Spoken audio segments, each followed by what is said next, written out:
Alors, bien-aimés, nous allons prendre nos Bibles encore ce soir. Nous allons encore prendre nos Bibles ce soir. Nous allons écouter ce que le Seigneur a à nous dire ce soir. Et nous allons prendre le livre de Jonas. Dieu veut nous parler cette semaine dans le livre de Jonas. Nous allons étudier tout le livre de Jonas du début jusqu'à la fin. Donc, je vais me permettre, pour aller vite, de lire en même temps les versets pour qu'on ne tarde pas. Donc, on va étudier le livre de Jonas.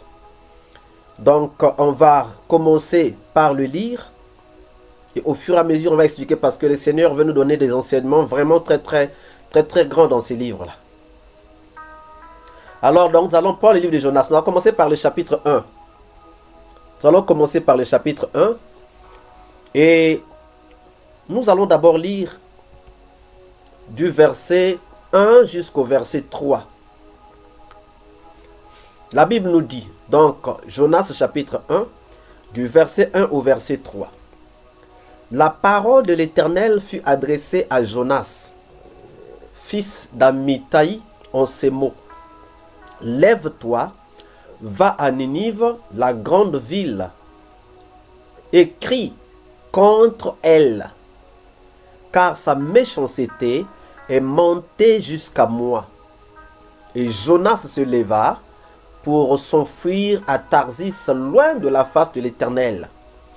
Il descendit à Jaffo, et il trouva un navire qui allait à Tarsis. Il paya le prix du transport et s'embarqua pour aller avec les passagers à Tarsis, loin de la face de l'Éternel. Amen.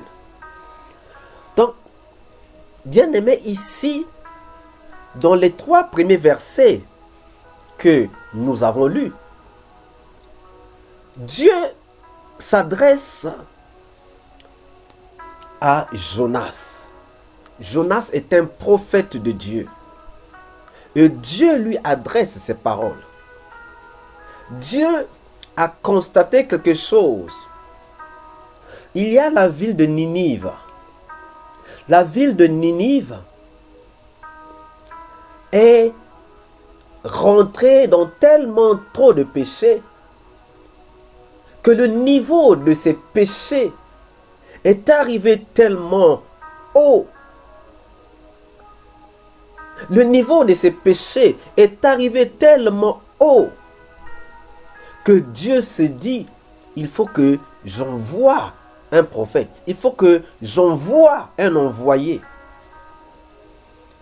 Il faut que je choisisse un envoyé qui va aller à Ninive parler au peuple de Ninive. Le but de Dieu, c'était d'envoyer quelqu'un pour crier, comme on dit, va, crie à Ninive. Pour que Ninive puisse revenir à Dieu.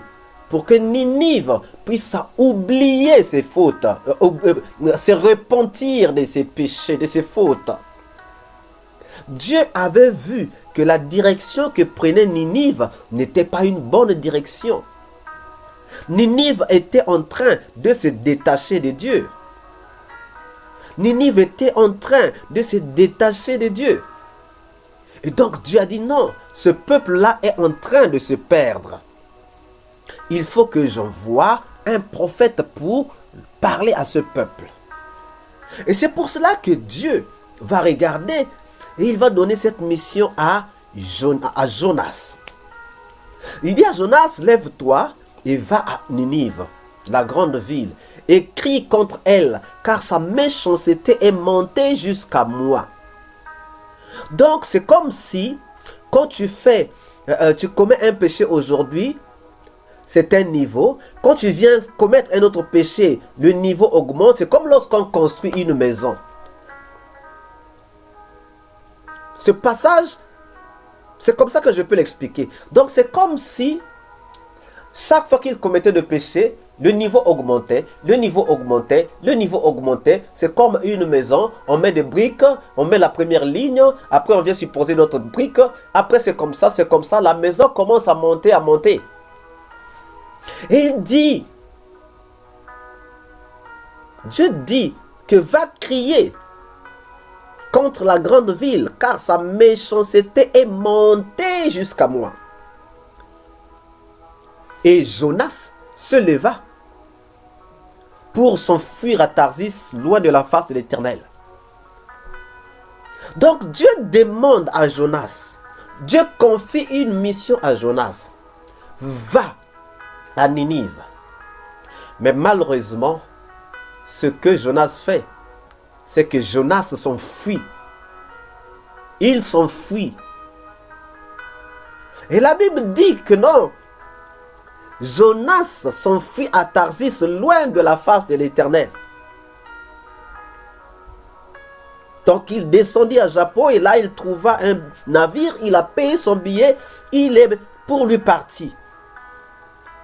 On lui a demandé d'aller à Ninive, mais lui il prend la direction de Tarsis. Il prend la direction de Tarsis.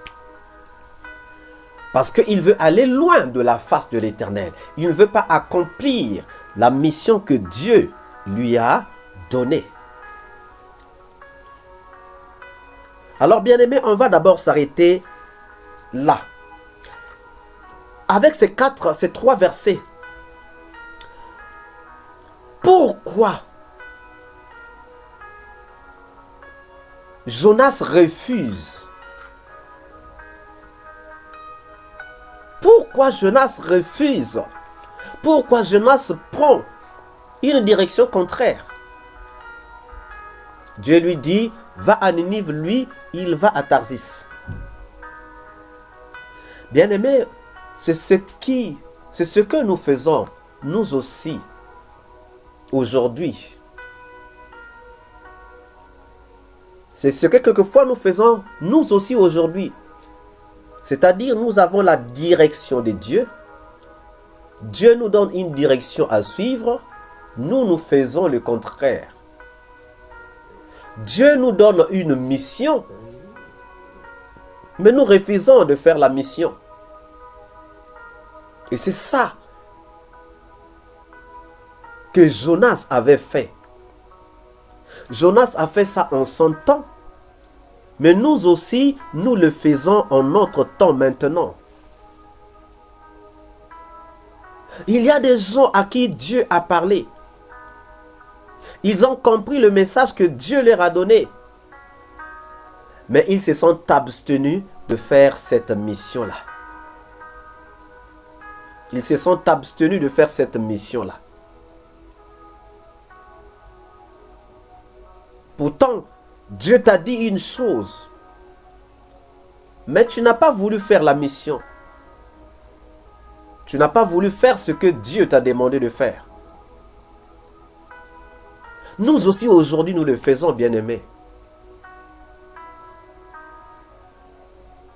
Et Jonas l'a fait en ce temps-là.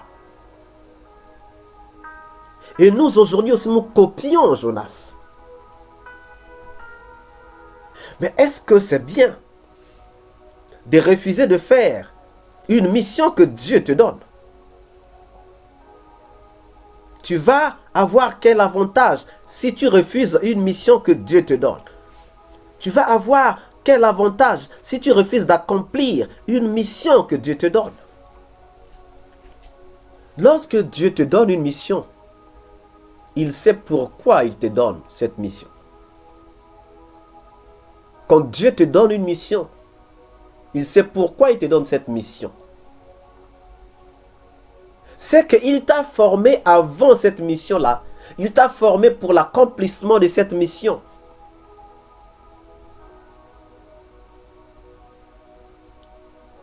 Beaucoup de gens se sont plaints dans la Bible.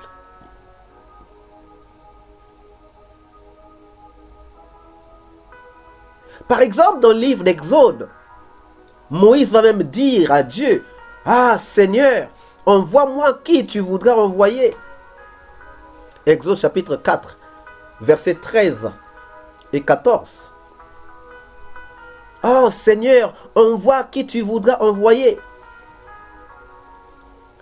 Il cherchait un prétexte, Moïse. Dès le départ, lorsque le Seigneur va lui dire que non, bon, va en Égypte, dit non, moi je ne peux pas aller parce que moi je suis bègue. Moi je suis bègue, je n'ai pas la parole facile. Comment est-ce que je vais parler aux gens? Dieu dit non, moi-même je sais.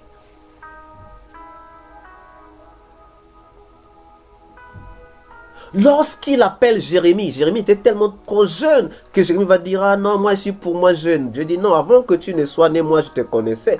Je t'avais déjà établi prophète des nations.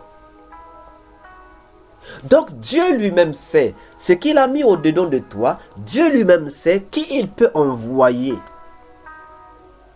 Mais nous, à un certain moment, nous avons peur de ce que Dieu nous demande de faire. Il y a des gens qui ont peur. Mais il y a des gens aussi, c'est juste par comme ça. Pour Moïse, c'était peut-être la peur parce qu'il avait vécu en Égypte, il connaissait l'Égypte, il était recherché en Égypte, peut-être qu'il avait peur. Pour Jérémie, peut-être qu'il se disait qu'il était tellement trop jeune que il n'était pas assez courageux, outillé pour le faire. Mais Dieu lui-même savait. Mais pour Jonas, Jonas ne dit même pas que non, Seigneur, ne m'envoie pas parce que moi je suis pour moi petit. Non. Mais lui, carrément, il sait qu'il peut aller faire cette mission, mais il refuse d'aller faire cette mission. Il refuse d'aller faire cette mission. Et c'est ce que nous faisons aussi aujourd'hui. À un certain moment, nous refusons de faire la mission de Dieu. Or, lorsque Dieu nous envoie en mission, il sait, il connaît l'importance de cette mission et il sait à qui il doit confier cette mission-là. Peut-être que tu es parmi ces gens-là qui refusent la mission donnée par les seigneurs. Maintenant, avançons. Dans la deuxième partie, lisons du verset 4 jusqu'au verset 6. Jonas 1, du verset 4 jusqu'au verset 6. Il dit ceci. Mais l'Éternel fit souffler sur la mer un vent impétueux, et il s'éleva sur la mer une grande tempête. Le navire menaçait de faire naufrage. Les mariniers eurent peur. Ils implorèrent chacun leur Dieu. Et ils jetèrent dans la mer les objets qui étaient sur le navire afin de le rendre plus léger. Jonas descendit au fond du navire, se coucha, s'endormit profondément.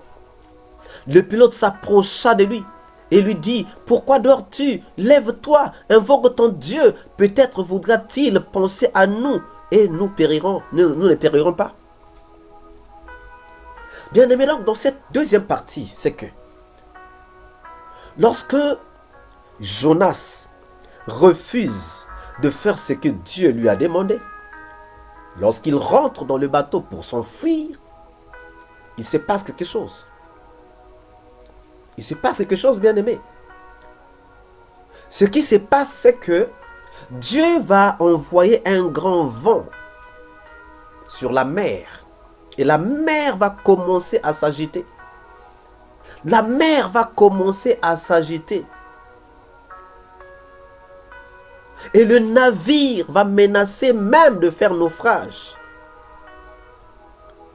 Le navire va menacer de faire naufrage. Pourquoi? Parce que le vent devient trop grand. Et qu'est-ce que les gens vont faire? C'est des commerçants qui sont dans ce bateau.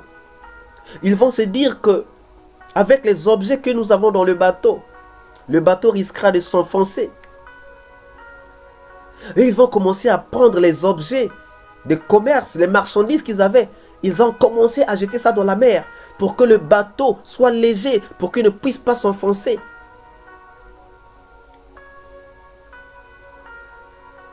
Mais Jonas est en train de voir tout ce qui est en train de se passer. Et il sait ce qui se passe. Parce que c'est un prophète de Dieu. il comprend ce qui se passe. Mais il va descendre au fond du navire. Il va aller s'endormir. Il va aller s'endormir. Pendant ce temps, les gens sont en train d'invoquer chacun son Dieu. Donc, dans ce cas-là, tu verras le musulman en train de prier son Dieu. Je ne sais pas qui est en train de prier son Dieu. Le ngoundiste est en train de prier son Dieu. Le chrétien est en train de prier son Dieu. Dit, peut-être qu'il y aura un Dieu qui va nous sauver. Mais le Dieu qui a envoyé la mer, le vent sur la mer, a un serviteur dans ce bateau. Et le serviteur qui connaît le problème s'enfuit, il va encore au fond du navire pour s'endormir. C'est comme si pour lui, ce n'est pas un souci. Tout le monde est en train de s'agiter. Les commerçants sont en train de jeter leurs marchandises. Mais lui, c'est comme si ça ne servait à... C'est comme si ce n'est absolument rien, quoi. Il va tranquillement au fond du navire et il s'endort. Alors que les gens sont agités. Dans tout le bateau, même le pilote est agité. Les commerçants commencent à jettent leurs marchandises pour que le bateau ne pèse pas. Ils se disent, c'est mieux de sauver nos vies, même si on peut perdre la marchandise. Au moins sauver les vies. Et c'est là où le pilote va descendre au fond du bateau. Mais s'est dit, mais c'est bizarre. Pendant qu'on est tous en train de se débattre, nous sommes tous en train de nous débattre pour que nous puissions trouver une solution. Mais celui-là, il est allé au fond, il est en train de dormir. Ah non, il faut le réveiller. Et c'est là où on va le réveiller. On va le réveiller. Mais dit, mais viens. Nous sommes tous dans le bateau. Mais chacun est en train d'implorer son Dieu. Toi aussi, viens prier ton Dieu.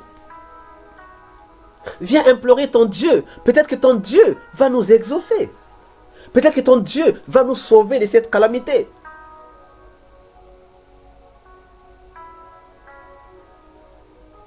Bien-aimés,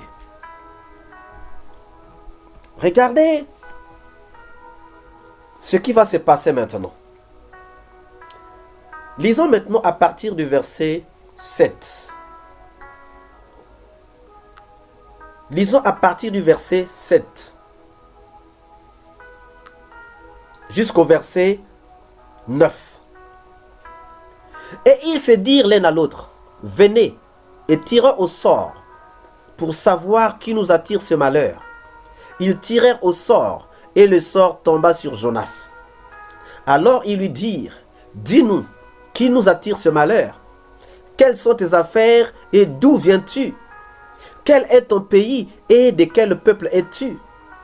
Il leur répondit, je suis hébreu et je crains l'Éternel, le Dieu des cieux, qui a fait la mer et la terre. Alléluia. Donc, on lui pose la question.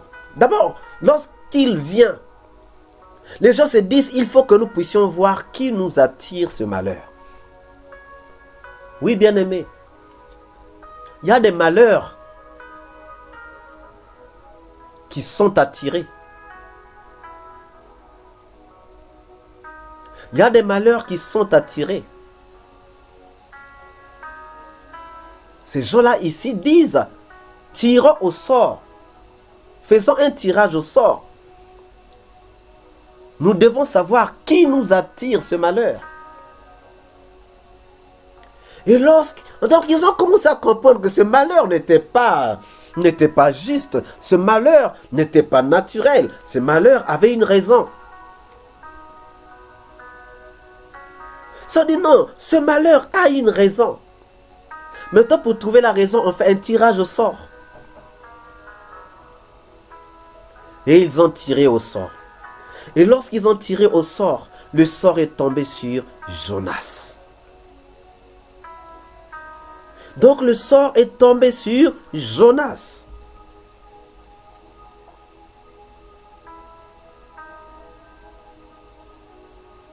Et on va lui dire, alors, il lui dit, dis-nous qui nous attire ce malheur? Quelles sont tes affaires et d'où viens-tu? Quel est ton pays et de quel peuple es-tu? Il va leur dire que non, je suis hébreu et je crains l'Éternel, le Dieu des cieux qui a fait la terre et la mer. Bien aimé, maintenant, regardez. Bon, puisqu'il est conscient que le sort est tombé sur lui, donc tout ce malheur-là, c'est lui qui a attiré ça dans ce bateau. C'est lui qui a attiré ce malheur dans le bateau. Maintenant, regardez les commerçants d'autrui qui ont jeté leurs marchandises dans la mer. Ils ont jeté les objets dans la mer. Est-ce que Jonas va aller rembourser ces marchandises-là? Est-ce que Jonas va aller rembourser ces marchandises-là, bien-aimés? Tout cela arrive parce qu'il a refusé d'aller faire la mission que Dieu lui donne de faire. Tout simplement parce qu'il a refusé d'aller faire la mission. Pourtant, ça ne lui coûtait absolument rien. Mais regardez que à cause de lui, regardez ce qui se passe dans la vie de ces commerçants. À cause de lui, les commerçants sont ruinés. Les marchandises sont parties. Les marchandises sont parties, bien-aimés. Et lorsque nous lisons le verset 10, prenons verset 10, on va s'arrêter quelque part. Jonas chapitre 1, à partir du verset 10, on va s'arrêter peut-être...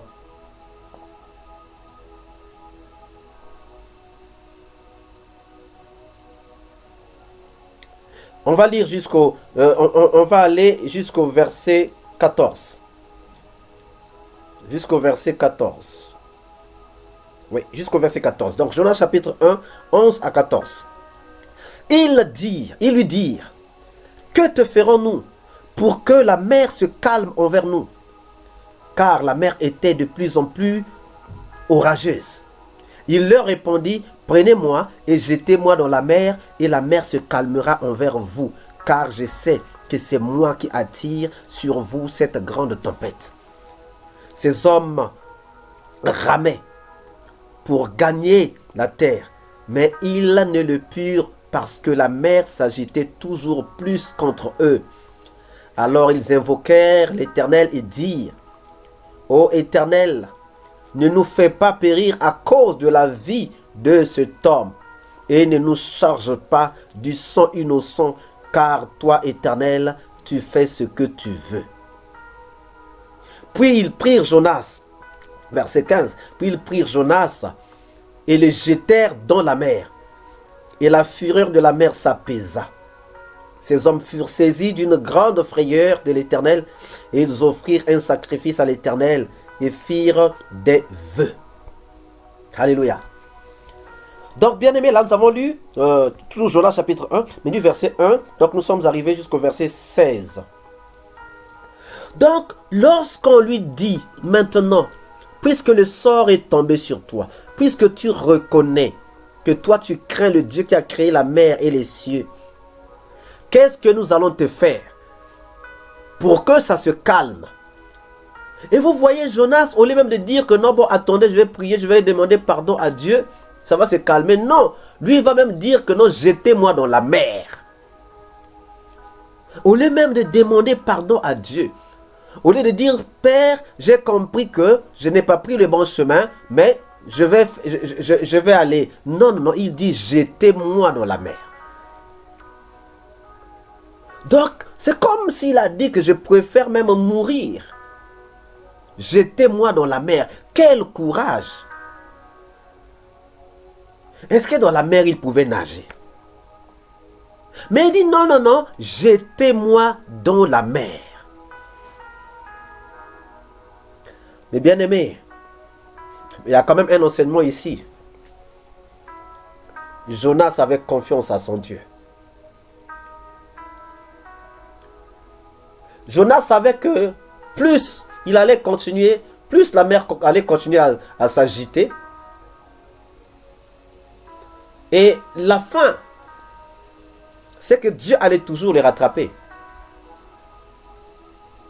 Mais lorsqu'il dit, jetez-moi dans la mer, est-ce que c'est pour la mort? Ou bien c'est pour libérer seulement le bateau et lui, il allait se débrouiller. Mais comment il allait se débrouiller? Comment il allait se débrouiller, bien-aimé?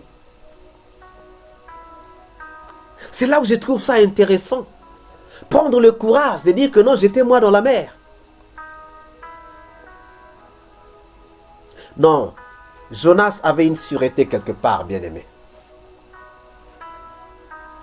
Il avait quand même une sûreté quelque part. Mais comment on va t'abandonner dans la mer sans l'autre là, sans gilet de sauvetage? Mais comment est-ce que tu vas faire? Mais tout ça c'est arrivé. Tout ce malheur est arrivé parce que seulement nous avons refusé de faire la mission de Dieu. Alors bien aimé, la première synthèse que nous pouvons faire par rapport à tout ce que nous avons lu, c'est que lorsque nous refusons de faire la mission de Dieu, lorsque nous refusons de faire ce que Dieu nous demande de faire, nous risquons d'attirer de la foudre autour de nous. Non seulement dans nos vies, même dans nos familles, même dans notre entourage. À cause de nous, beaucoup de gens peuvent être en train de subir des choses. Tu vas voir les choses qui se passent autour de toi. Tu te dis, mais qu'est-ce qui se passe? C'est parce qu'il y a quelqu'un quelque part qui a refusé de faire la mission de Dieu. Ou parce que toi, quelquefois, tu avais refusé de faire la mission de Dieu. Voilà pourquoi, bien aimé, il est important de savoir qu'est-ce que Dieu veut que je fasse dans ma vie, que je fasse ma mission pour que je ne tergiverse pas, pour que je ne tergiverse pas, pour que la foudre ne vienne pas sur moi, pour que la foudre ne vienne pas dans ma famille, pour que la foudre ne vienne pas dans mon entourage.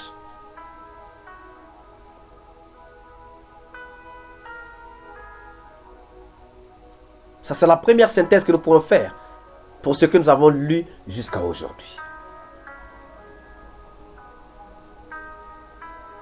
Alors, bien-aimé, élève ta voix et commence à dire merci à Dieu pour ce message, pour cet avertissement ou encore pour cet éclairage que Dieu vient de nous donner ce soir. Élève ta voix et commence à prier.